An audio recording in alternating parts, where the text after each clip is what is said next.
안녕하세요. 한눈으로 보는 창조 이야기 저희가 시작하도록 하겠습니다. 시작하기 전에 창세기 1장 1절 말씀을 보기 전에 이 창조주 하나님의 기록된 말씀은 무엇인가 저희가 늘 염두에 두고 이제 읽어야 되는 것을 이제 좀 짚고 넘어가도록 할 텐데요. 과학적 설명이 아니다. 네, 성경은 과학책이 아닙니다. 근데 저희가 현대인이기 때문에 그리고 과학을 배운 현대인이기 때문에 과학적 사고력을 갖고 있어요. 그래서 저희가 무의식적으로 성경을 과학적으로 이렇게 볼 수 있다는 것이죠. 그래서 이런 부분들을 저희가 염두에 둬야 되는 것이 굉장히 중요합니다. 두 번째는 창조 이야기의 청중은 고대 근동 사람들이다. 창조 이야기가 제일 먼저 계시된 그 배경, 환경, 사람들은 누구냐? 현대인인 우리가 아니라 몇천 년 전에 고대 근동 사람들이 바로 이 하나님의 계시의 말씀을 받은 자들이라는 것이죠. 그렇기 때문에 저희가 그들의 배경, 그들의 문화, 환경에 대한 이해가 있어야지만이 하나님께서 그러한 그 배경 속에서 하나님께서 계시하시고 말씀하시기 때문에 이 부분이 굉장히 중요하고요. 그 다음에 중요한 것은 창조주께서 창조주를 잃어버리고 자신의 정체성을 잃어버리고 결국 모든 것을 잃어버리고 잃어버렸기 때문에 잊어버린 인류에게 당신의 모든 것을 계시하시는 기록이라는 것입니다. 하나님의 말씀은 지금 인류가 갖고 있는 문제가 있습니다. 바로 타락으로 인한 하나님으로부터 완전히 분리된, 그래서 하나님에 대한 메모리가 전혀 없다는 것이죠. 그래서 잃어버렸고 잊어버렸고. 근데 문제는 뭐냐? 창조주를 잃어버렸기 때문에 자신도 잃어버리게 된다는 그러한 비극이 일어나게 되는 것이죠. 그래서 하나님께서는 말씀을 통해서 당신 자신을 계시하시는 것이 당신은 누구신가에 대해서 계시하시는 책이라고 보시면 되겠습니다. 그래서 이 토라 스토리, 히스 스토리는 말씀드렸지만 고대 근동 관점을 통한 1차적인 이해가 먼저 필요합니다. 그 사람들은 어떻게 이해를 했는가? 그 사람들은 도대체 무엇을 믿고 있었고 어떤 배경에 있었는가? 이런 1차적인 이해에서부터 토라 연구가 하나님의 말씀에 대한 공부 연구가 시작되는 것이 굉장히 중요하다는 것이죠. 그래서 시대와 배경을 반드시 공부해야 됩니다. 그냥 우리 현대식으로 내가 갖고 있는 관점을 성경에다 집어넣으면은 굉장한 어려움이 일어나기 시작하죠. 이해가 안 됩니다. 그래서 이런 부분이 중요하고요. 그 다음에 창조 이야기에서 세우시는 본질적인 근본적인 토라 개념들을 이해하는 것이 굉장히 중요합니다. 이게 무슨 뜻이냐면 창조주시기 때문에 지금 그리고 창조주의 목적은 당신을 계시하신 인류에게, 지금 하나님을 잃어버린 인류에게 당신 자신을 계시하시는 것이죠. 그렇기 때문에 어떻게 이해할 수 있도록 하나님께서 접근하시는가, 이런 부분이 굉장히 중요한데 지금 아주 근본적인 하나님께서 처음서부터 끝까지, 성경의 처음서부터 끝까지 뭔가 근본적으로 이렇게 깔아 나아가고 발전시키는 어떤 개념들이 있다는 것이죠. 본질적인 부분입니다.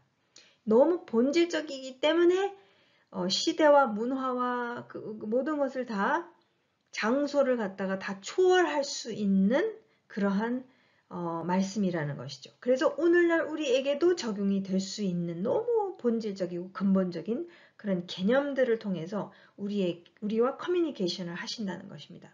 그래서 그러한 개념들을 우리가 이렇게 이해하게 되면은 하나님께서 인류를 향해서, 나를 향해서 무슨 말씀을 하고 계시는지, 시대가 바뀌고 문화가 다르다 할지라도, 장소가 바뀐다 할지라도 상관없다는 것이죠. 너무 본질적이고 근본적이기 때문에 나에게 주시는 말씀이 바로 이것이구나 라는 것을 알 수가 있습니다. 그래서 이런 부분을 이해하는 것, 그 개념들을 이해하는 것이 굉장히 중요하다는 것, 토라의 근본 개념들이 어떻게 하나님의 스토리에서 확장되고 발전되는지 관찰하고 연구하는 것이 우리가 하나님의 말씀을 읽고 연구하는 데 굉장히 중요합니다. 하나님께서는 어떤 근본 본질된 개념들을 갖다가 그냥 똑같은 개념들을 계속 그냥 얘기하실 수가 없어요. 왜? 성경 자체도 시대가 바뀌고 문화가 조금씩 바뀌고 주변에 있는 그런 문명들로부터 영향을 받고, 예를 들어서 헬라 문명의 영향을 받고, 그렇기 때문에 그 개념들이 이제 그러한 변화무쌍한 그런 환경 속에 있지만, 그럼에도 불구하고 이 근본 개념들은 발전해 갑니다. 그런 환경도 바뀌고 시대도 달라지고 그렇지만 이제 그 개념들이 그 상황 속에서 또 발전하고 또 확장하고 또 발전하고 또 확장하고, 그러나 근본적인 개념은 바뀌지 않는다는 것이죠. 그래서 이 확장되고 발전하는 것을 우리가 또한 살펴봐야 된다는 것이죠. 그런 생각을 하면서 우리가 말씀을 보게 되면은 이제 그것을 보는 것이죠. 이게 어떻게 발전이 되는가. 이게 쭉 일관성 있게 있다는 거예요. 그 개념들은 쭉 일관성 있게 있지만 그것이 어떻게 발전하면서 어떻게 확장되어 가는지가 이제 보이기 시작하면, 지금 하나님께서 어떻게 당신 자신을 계시하시고 하나님의 나라의 모든 속성과 모든 것에 대해서 이렇게 말씀하실 때에 어떻게 말씀하시는가, 어떻게 커뮤니케이션 하시는가, 그것을 우리가 보게 되면은 이제 하나님의 메시지를 이제 더욱더 깊이 있게 이해할 수 있게 된다는 것이죠. 그래서 저희가 이제 성경의 창조 이야기를 살펴보겠습니다. 근데 여러분, 성경의 창조 이야기를 읽을 때 작동하고 있는 두 가지 요소가 있어요. 두 가지 요소가 있는데, 그것을 좀 염두에 두고 우리가 읽으면 훨씬 더 이해하는 데 도움이 될 것입니다. 하나는 무엇이냐면, 주변에 이제 다른 고대 근동 사회가 있다는 것이죠. 우리가 그냥 백큐 안에 그냥 홀로 어디 따로 있어서 이야기가 진행되는 게 아니라 어떤 환경과 막 영향을 받고 있고 주고받고 있고 막 언어는 발전되고 굉장히 복잡 다난한 그런 사회 속에 있다라는 것이죠. 근데 고대 근동 사회 안에 여러 창조 이야기들이 있다는 것입니다.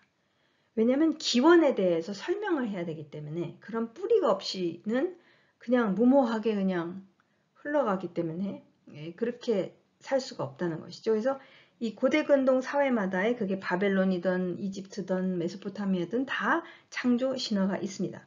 그런데 하나님께서는 커뮤니케이션, 보다 지금 창조주의 메시지를 잘 이해할 수 있게 하기 위해서 유사한 점들을 따오세요.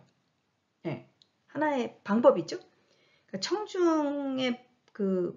청중을 배려하시는 것이죠. 그냥 전혀 알아들을 수 없는 것을 막 말씀하시면은 도대체 뭔 소리여 이렇게 될 수밖에 없는데, 어떤 문맥, 어떤 그 환경, 배경의 것들을 사용하시면서 말씀하실 때 이해가 되는 것입니다.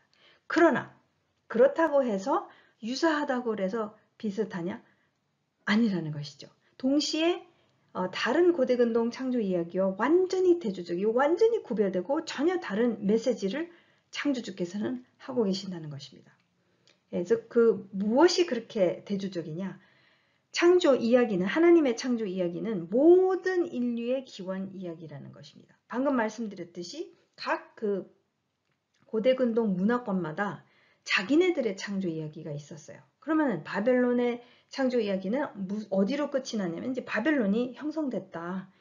우리는 이렇게 해서 이렇게 탄생한 그러한 국가이다. 라는 어떤 끝이 있다라는 것이죠.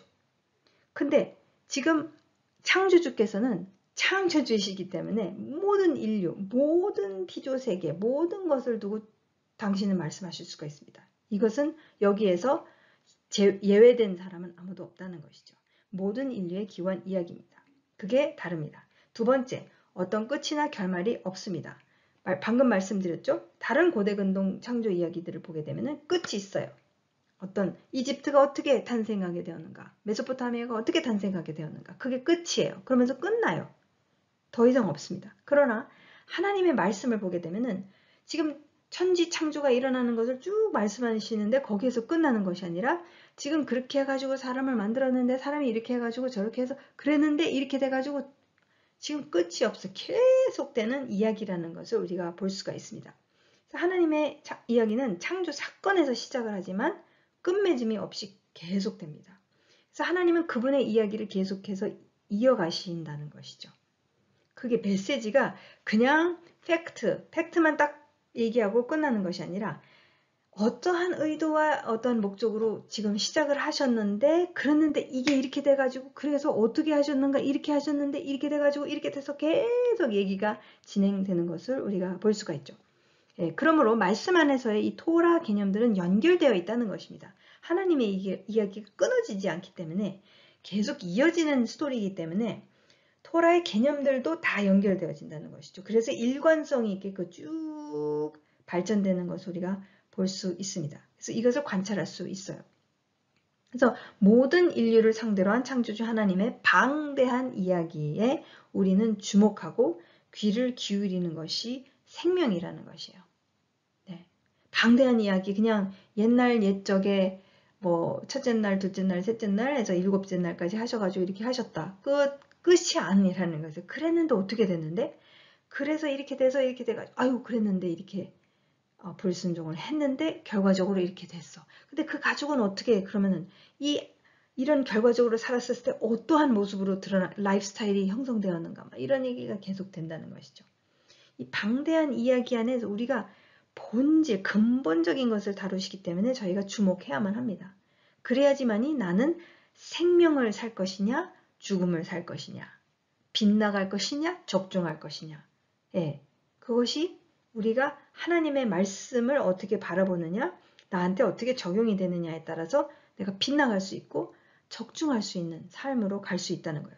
인생을 어떻게 살 것인가, 지혜롭게 살라고 하나님께서는 그렇게도 호소하시고 권면하시는데 그렇게 할 수 있다라는 것이죠. 그것을 우리가 보는 것이 굉장히 중요합니다. 자, 그럼 창세기 1장 1절 말씀 들어가겠습니다. 베레시트 바가 엘로힘 에터 샤마임 베 에터 아레츠. 태초에 창조하셨다. 하나님이 그 하늘들과 그 땅을 하나님께서 선포하시는 것이죠. 그래서 서머리, 일종의 요약 문장이라고 우리가 볼 수가 있습니다. 보통은 이제 이렇게 시작하셔가지고 이제 어떻게 그럼 창조가 일어났는지를 쭉 우리가 이어서 보게 되는데 사실 1장 1절의 말씀은 요약 문장인 것이죠.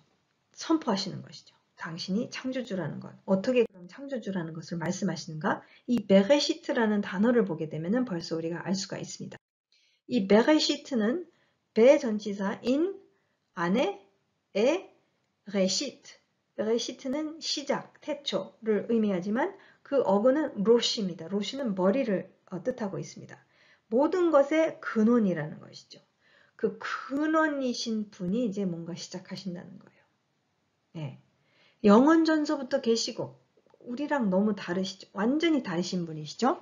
영원 전서부터 계시고 영원하시고 육안으로는 보이지 않으시는 이 창조주 하나님은 시간을 창조하여서 시작하십니다. 무언가를 시작하시는 것을 지금 말씀하고 계시죠. 선포하고 계시죠. 그래서 창세기 21장 33절 말씀에 아브라함은 영원하신 하나님 주의 여호와의 이름을 불렀더라 라고 기록하고 있고, 또 계시록 1장 8절 말씀에 보면 나는 알파와 오메가요 시작과 끝이라. 주 곧 지금도 계시고 전에도 계셨고 앞으로 오실 전능하신 분이 말하노라. 영원하신 분이 지금 무엇인가 시작하시는, 모든 것의 근원이신 분이 이제 무언가를 시작한다는 것을 우리가 볼 수가 있죠. 근데 이 시작은 절대 우연이 아니라는 것입니다. 우연이 될 수가 없어요. 심심풀이 땅콩으로 띵 하시는 게 아니라는 거죠. 그분 창조주의 분명한 의도, 목적, 목표가 있습니다.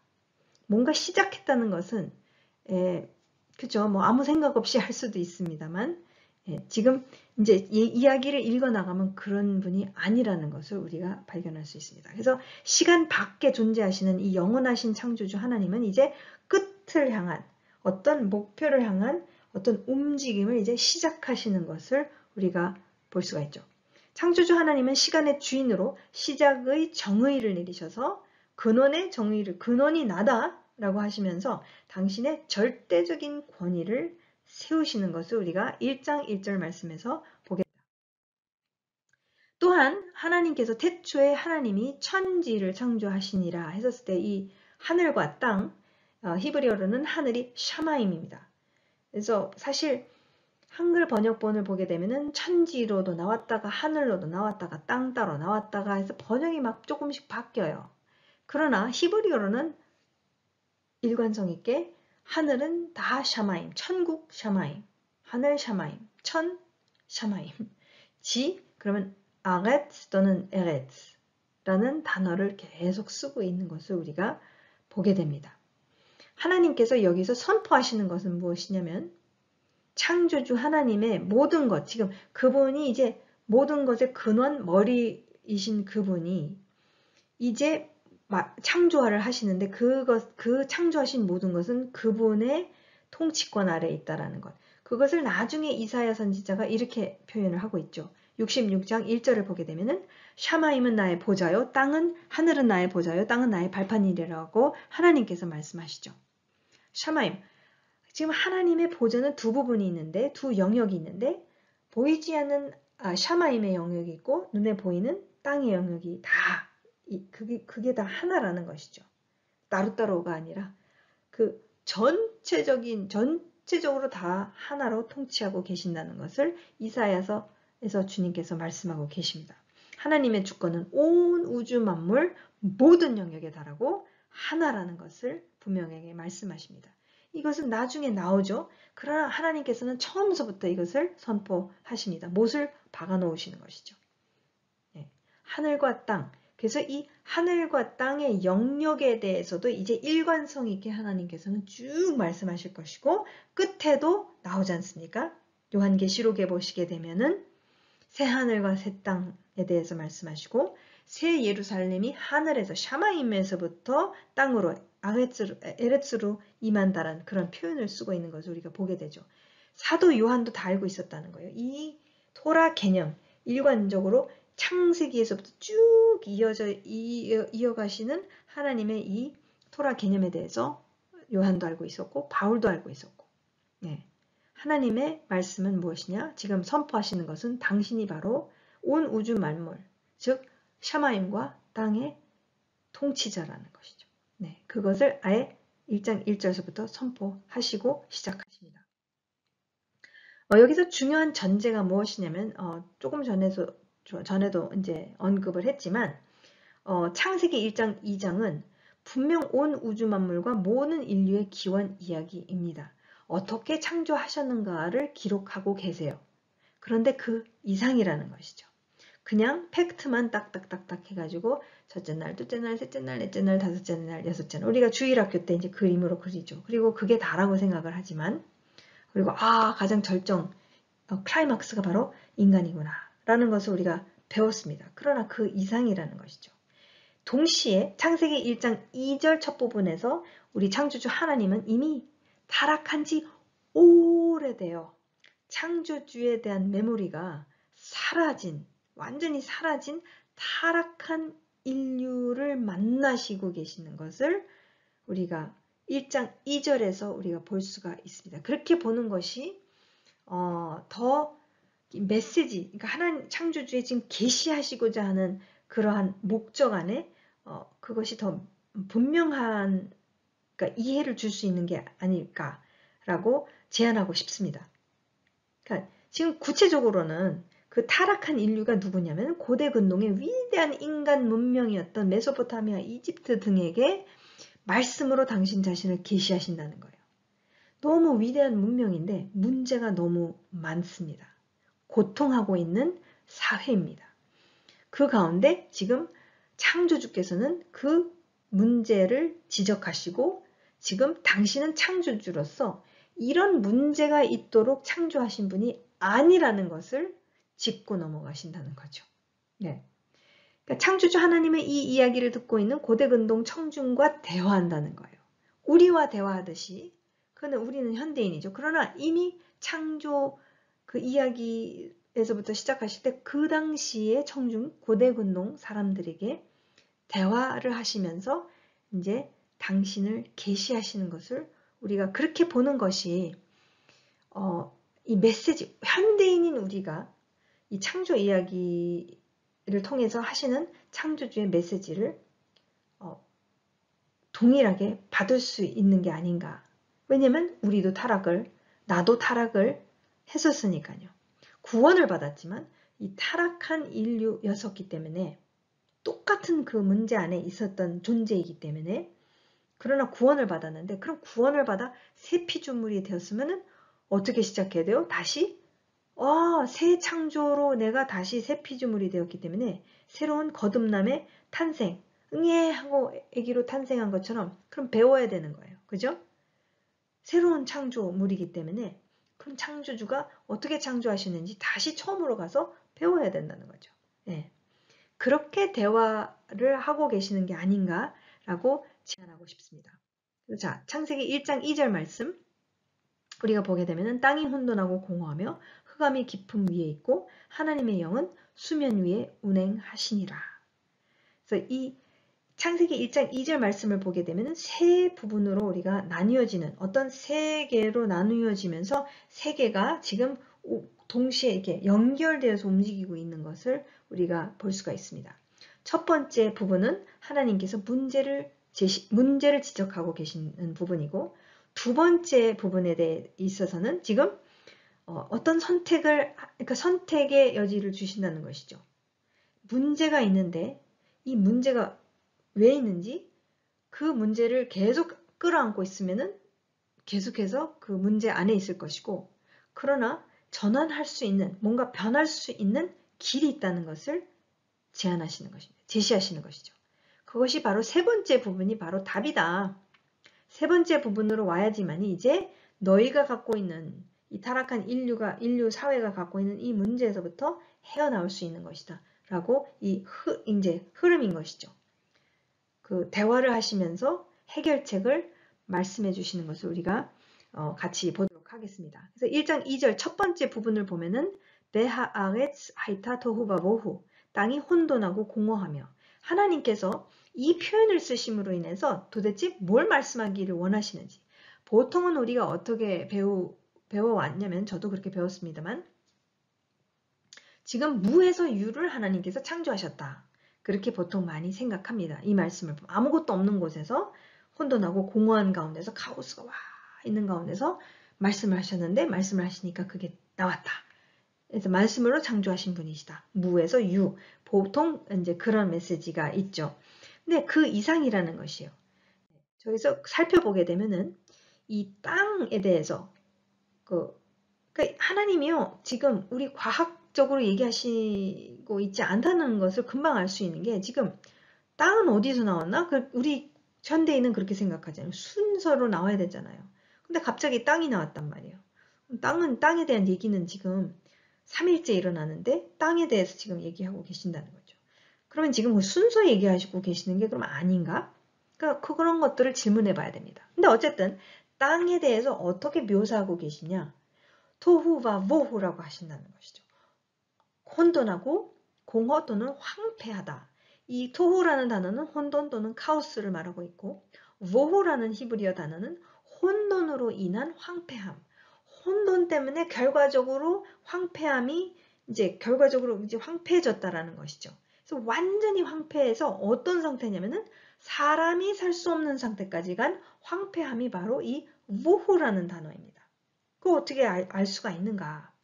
근데 여러분, 이 창조주가 묘사하시는 토후와 모후의 의미가 그럼 무엇인가? 우리가 과학적인 마인드로 생각했었을 때는 무에서 유구나 라는 무의 어떤 무를 표현하실 때 혼돈이라고도 얘기하시고 공허라고도 얘기하시는구나 라고 생각할 수 있지만 사실 창조주가 묘사하시는 왜 이런 표현을 쓰시냐면 나중에 이런 표현을 또 쓰시기 때문입니다. 그래서 우리가 이 힌트를 나중에 이제 성경 안에서 우리가 답을 찾을 수가 있어요. 많은 경우. 이 성경 공부 방법 중 하나는 성경 다른 본문에서 답을 찾아내는 것입니다. 이 똑같은 표현을 다른 데서 어디서 또 쓰고 있는가 했었을 때 이사야서 45장 18절 말씀을 우리가 볼 수가 있어요. 창조주는 천지를 혼돈하게 창조하지 아니하시고 사람이 거주하게 그것을 지으셨으니 라고 증언을 하고 있어요. 하나님께서 직접 그렇게 말씀하고 계십니다. 그러니까 창조주로서 나는 지금 너네가 경험하고 있는 이 어마어마한 혼돈과 황폐함 그렇게 나는 지은 게 아니다라고 하시는 거예요. 그러면 누가 이렇게 만들었느냐 생각해 봐야 되죠. 하나님은 이사야서에서 보면은 너희의 패역과 너희의 선택으로 인해서 이러한 결과를 낳았다라고 하고 계십니다. 혼돈, 그죠? 혼돈 토후죠?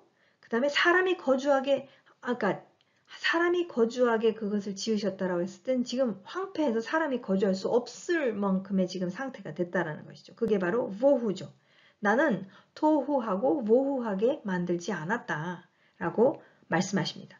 또 예레미야서를 보게 되면 4장 22절 23절 말씀, 하나님의 언약 백성의 빗나감과 패역에 대해서 하나님께서 말씀하시고 계십니다. 내 백성은 악을 행하기에는 지혜가 있으나, 야, 이건 놀라운 참 무시무시한 그런 말씀입니다. 악을 행하기에는 지혜가 있으나 날마다 그거 어떻게 하면 악을 행할까 막 그냥 계속 연구하고 있는 그런 상태라는 것이죠. 보라, 내가 땅을 본즉, 하나님께서 창조주께서 땅을 보셨는데 땅을 창조하신 그분이 땅을 본즉 혼돈하고 공허하다, 토후하고 모호하다라고 하나님께서 평가를 하십니다. 하늘에는 빛이 없다고 하셔요. 여러분, 이게 다 창조 이야기로 지금 하나님께서 창조 이야기를 말씀하시는 것을 우리가 분명하게 알 수가 있죠. 왜냐하면 지금 1장 3절에서는 뭐라고 하십니까? 하나님이 이르시되 빛이 있으라. 근데 하나님은 하늘에는 빛이 없다고 말씀을 하십니다. 네, 이 얘기는 뭐냐? 지금 하나님의 언약 백성 이스라엘의 빗나감과 패역으로 인하여 하나님께서 창조하시기를 이렇게 창조하시지 않으셨는데 그러한 패역으로 인하여 땅이 이렇게까지 되었다라는 것을 지금 분명하게 묘사하고 계신다는 거죠. 그러니까 지금 하나님께서는 지금 아예 처음서부터 창세기 1장 2절 말씀에 땅이 혼돈하고 공허하며 그럼 당신이 그렇게 한 게 아니라는 거예요.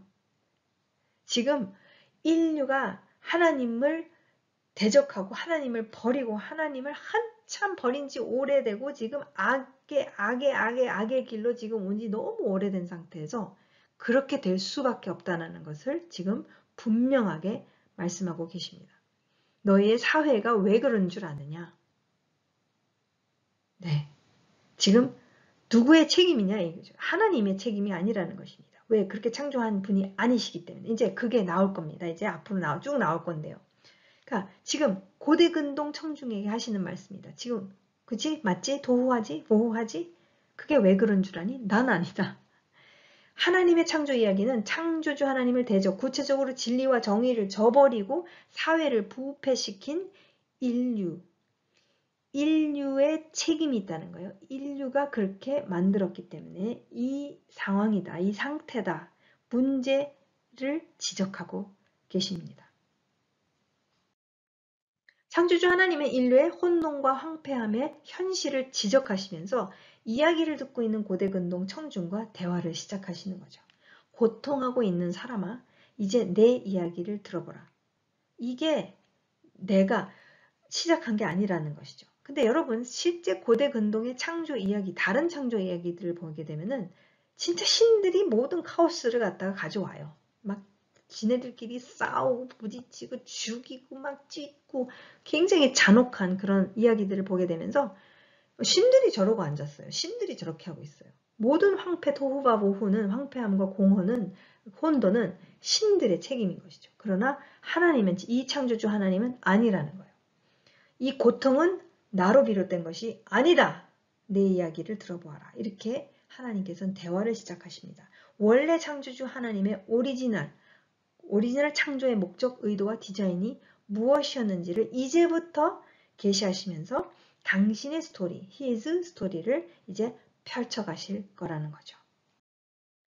그래서 이 부분, 그냥 1장 2절 말씀의 앞부분, 이 첫 번째 부분을 갖고서 우리가 생각할 수 있는 것은 하나님은 그렇게 창조하신 분이 아니라고 분명하게 이사야서와 예레미야서에서 말씀하고 계시죠. 그러면 누가 이 혼돈과 누가 이 황폐함을, 이 메마름을, 이런 상태를 계속 창출해내느냐 한번 생각해 봐야 된다는 것입니다. 이 거짓이 사실은 우리가 진리를 알지니 진리가 너희를 자유케 하리라라고 예수님께서 말씀하시죠. 진리는 모든 질서와 샬롬으로 우리를 인도합니다. 그죠? 그러나 그것을 벗어났을 때에 임하게 되는 이 혼란스럽죠. 기준이 없어져 버렸는데요. 진리가 없어져 버렸는데. 그러니까 다 눈에 걸면 눈, 안경, 코에 걸면 코걸이, 귀에 걸면 귀걸이 그냥 중구난방 그냥 내가 필에 꽂히면은 그게 진리다. 뭐 내가 그렇다라는데 뭐 네가 왜 뭐라고 그럴 건데? 근데 다른 사람은 내 기준에 대해서 동의가 안 되는 것이잖아요. 그러니까 혼돈이죠. 서로 기준은 나다라고 했었을 때 혼돈이죠. 그리고 황폐해지죠. 그러면 힘센 사람, 돈 있는 사람이 네, 모든 것을 이끌어가게 되고 힘없고 돈 없는 사람, 가난한 사람들은 이제 휘말리고 당하게 되는 것이고 그 고통 속에 계속 있는 것이죠. 근데 힘 있는 사람은 더 힘 있는 사람 막 계속 예. 그것을 계속해서 나는 선택할 것인가 내 인생에 있어서 내 매일매일 삶 속에서 아니면 질서와 샬롬의 하나님 지금 창조주 하나님의 이야기를 한번 들어보면 그런 분이 아니라는 것이 드러나기 시작하죠. 네. 과연 내가 계속해서 이것을 고집할 것인가. 근데 가만히 생각해 보면 내가 고집하는 것으로 인하여 혼돈과 황폐함을 나는 계속 창출해낸다는 거죠. 그럼 그것을 내가 고집할 것인가 아니면 거기에서 나는 나올 것인가. 하나님께서 고대근동 청중에게 이것을 제안하십니다. 나올 수 있다라는 것을 말씀해 주십니다. 어쨌든 적용을 보게 되면 매일의 삶 속 위기의 순간 무엇을 선택할 것인가.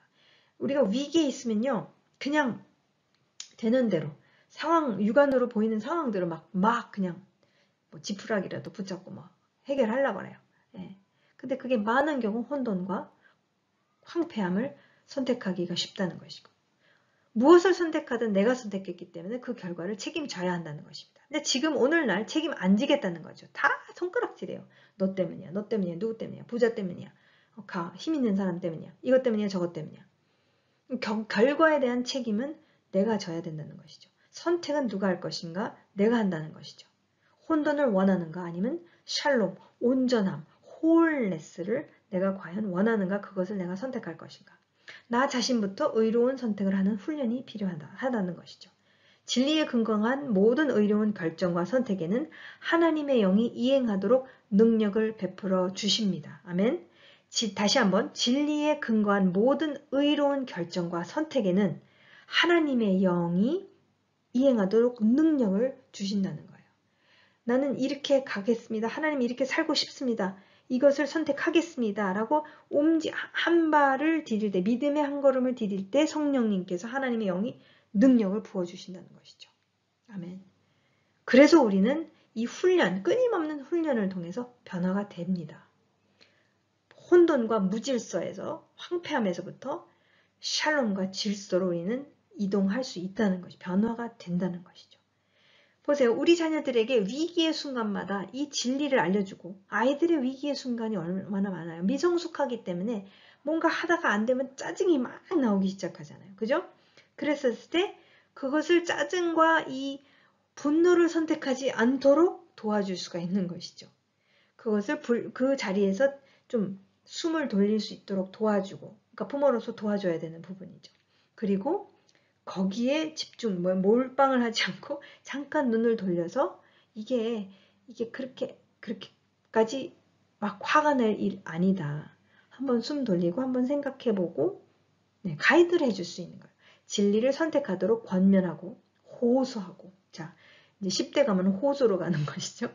호소하고 옆에서 눈높이로 가이드해 줍니다. 그것이 부모의 역할인 것이죠. 근데 저희가 그런 것을 인식하지도 못하고 저희가 그 질서와 샬롬을 향해서 우리 스스로가 움직이는 훈련을 하지 않은 가운데서 자녀를 어떻게 가이드하겠어요? 안 됩니다. 그거는.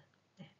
그래서 자녀들이 이 토후바보후를 선택했었을 때 끊임없이 선택해요. 잘 모르니까. 미성숙하기 때문에. 그 결과를 잘 보도록 결과가 있는 것이다. 그거 선택하지 말아라. 그거 선택하면 너도 괴롭지 않냐. 우리 모두가 괴로워진다. 도와주고 가정의 샬롬을 보존하는 것이 우리 부모의 책임임을 알리며 이것은 내 책임이기 때문에 내가 그거 규칙이 있는 것이고 그 규칙은 우리 모두가 다 따라야 되는 것이다. 규칙을 알려주고 뭐 야단치고 혼내고 막 그런 뭐 진흙탕 싸움에 막 휘말려 들어가가지고 막 승부로 가고 막 그런 필요가 없다라는 거예요. 내 책임이다. 이 샬롬을 보존하는 것. 왜냐면 샬롬이 우리 모두를 평안하게 하기 때문에 우리가 너무 이 안에 기쁘기 때문에 이것이 너무 좋기 때문에 이것이 우리의 책임이기 때문에 우리 가족 안에서는 규칙이 있는 것이다. 이 규칙을 우리 모두는 따르는 것이고 너도 마찬가지로 따라야 되는 것이다. 그리고 어리석은 선택을 했었을 때, 미련한 선택을 했었을 때 책임을 지는 것은 그 결과가 선택에 대한 결과이기 때문에 책임을 져야 되는 것은 너다. 예, 그것도 가르쳐 줘야 된다는 것이죠. 그래서 이것이 사실 이 땅이 토후하고 모호하며 라는 이 한 말씀 안에서 저희가 굉장히 많은 것을 우리 자신에게 적용하고 또한 삶 속에서 적용하고 또 자녀들에게 적용할 수가 있습니다. 그러니까 그만큼 지금 굉장히 리얼합니다. 문제를 하나님께서 지적하시면서 그러나 거기에 계속 머물지 말아라. 거기에서 나올 수 있다. 라는 것이 이제 창세기 1장 2절의 2부와 3부를 가면서 이제 해결책을 향해서 하나님께서 우리를 인도하십니다. 그래서 그 부분을 우리가 계속해서 보도록 하겠습니다.